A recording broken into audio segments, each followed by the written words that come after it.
Hello children, welcome to my YouTube channel by Manish Goyal sir.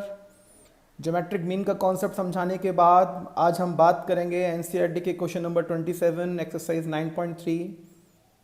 इससे पहली videos में मैंने आपको ज्योमेट्रिक मीन के बारे में बता दिया था, उसमें एक क्वेश्चन भी दिया हुआ करने के लिए। आज क्वेश्चन नंबर 27 की हम बात करेंगे एनसीईआरटी से।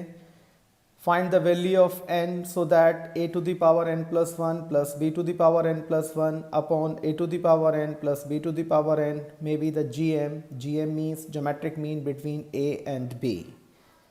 चलिए इसके सॉल्यूशंस की बात कर लेते हैं। If the numbers are a and b and इसके बीच में जो ज्योमेट्रिक मीन होगा तो हमने लेट कर लिया कि ज्योमेट्रिक मीन जो है g है। तो आपको पता है कि G square is equals to A B, therefore G is equals to what, root A B. अब A to the power N plus one plus B to the power N plus one, A to the power N plus one plus B to the power N plus one upon A to the power N plus B to the power N, ये क्या है, G M है इन दोनों का। It means this will be equal to what, root A B. देखिए next step, A to the power N plus one, sorry A to the power N plus one plus B to the power N plus one is equals to root A B को हम क्या लिख सकते हैं, A to the power one by two B to the power one by two multiplied by A to the power N plus B to the power n, cross multiply करा दिया। Next step, A to the power N plus one plus B to the power N plus one is equals to, ये multiply कराया हमने। तो देखिए मैं जब इसको इससे मल्टीप्लाई कराऊंगा तो बेस सेम है and we know that if the base is same then powers are added. तो it will be A to the power N plus one by two into B to the power one by two plus then फिर multiply कराया तो A to the power one by two and B to the power N plus one by two. Now right side में दोनों को shift करेंगे हम, तो you know that sign will change.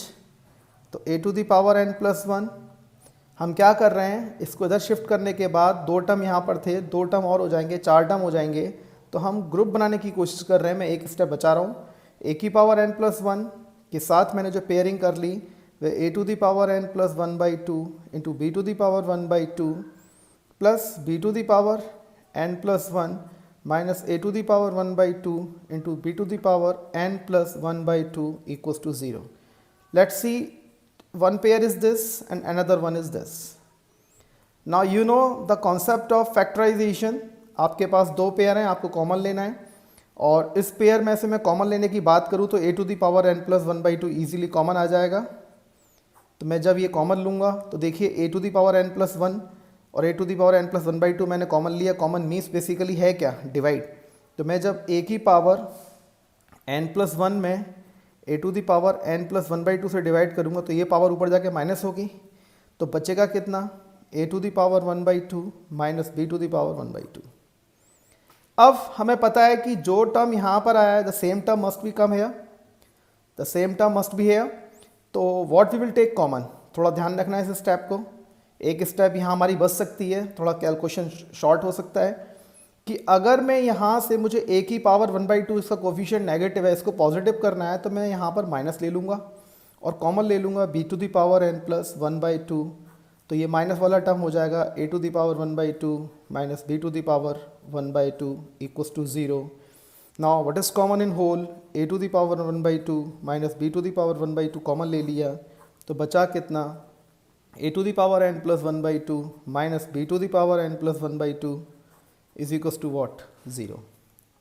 सी ये स्टेप डिवीजन में जाकर ज़ीरो हो जाएगी तो what will be left, A to the power N plus one by two minus B to the power N plus one by two equals to zero.